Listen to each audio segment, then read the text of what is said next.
Breaking news చూస్తే PCC క్రమశిక్షణ కమిటీకి ముందు హాజరైన కొండా మురళి క్రమశిక్షణ కమిటీకి నివేదిక సమర్పించారు.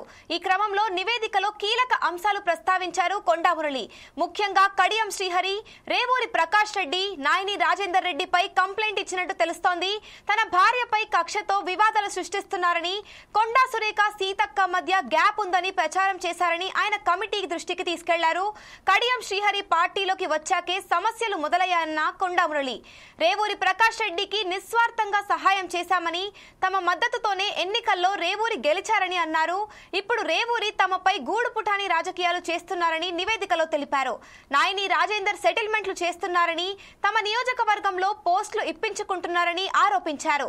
రాజీనామా చేసి పార్టీలోకి వచ్చానన్న కొండా మురళి తనతో పాటు 26 మంది కార్పొరేటర్లను తీసుకొచ్చానన్న విషయాన్ని గుర్తు చేశారు. కొంతమందిలా పార్టీ మారి పదవులు అనుభవించడం లేదని చురకలు అంటించారు. పరకాల పూర్తిగా తమదేనని, అక్కడ తమకు బలం ఉందని మరోసారి స్పష్టం చేశారు కొండా మురళి.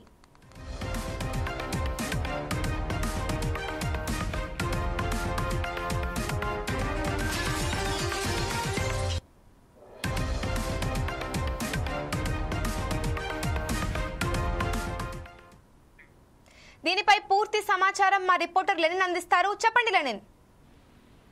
అమూల్య, కాంగ్రెస్ పార్టీలో నెలకొన్న విభేదాలను పరిష్కరించడానికి పార్టీ క్రమశిక్షణ కమిటీ రంగంలోకి అయితే దిగింది. వరంగల్ జిల్లా మాజీ మంత్రి కొండ సురేఖ, మాజీ ఎమ్మెల్సీ కొండ మురళికి ఆ జిల్లా ఎమ్మెల్యేలకు మధ్య నెలకొన్న విభేదాల నేపథ్యంలో ఈ రోజు కొండ మురళి క్రమశిక్షణ కమిటీ ముందు హాజరు కానున్నారు. కొండ మురళి జిల్లా ఎమ్మెల్యేలు కడియం శ్రీహరి, రేవూరి ప్రకాష్ రెడ్డిలను ఉద్దేశించి అనుచిత వ్యాఖ్యలు చేశారు. దీనిపై స్పందించిన ఎమ్మెల్యేలంతా కొండ దంపతులకు వ్యతిరేకంగా సమావేశమయ్యారు. అయితే అనంతరం అధిష్టానికి అయితే ఫిర్యాదు చేశారు. ఈ ఫిర్యాదు నేపథ్యంలో మురళికి విచారణ ఇవ్వాలని చెప్పేసి ఎంపీ మల్లు రవి ఆధ్వర్యంలో క్రమశిక్షణ కమిటీ నోటీసులు అయితే ఇచ్చింది.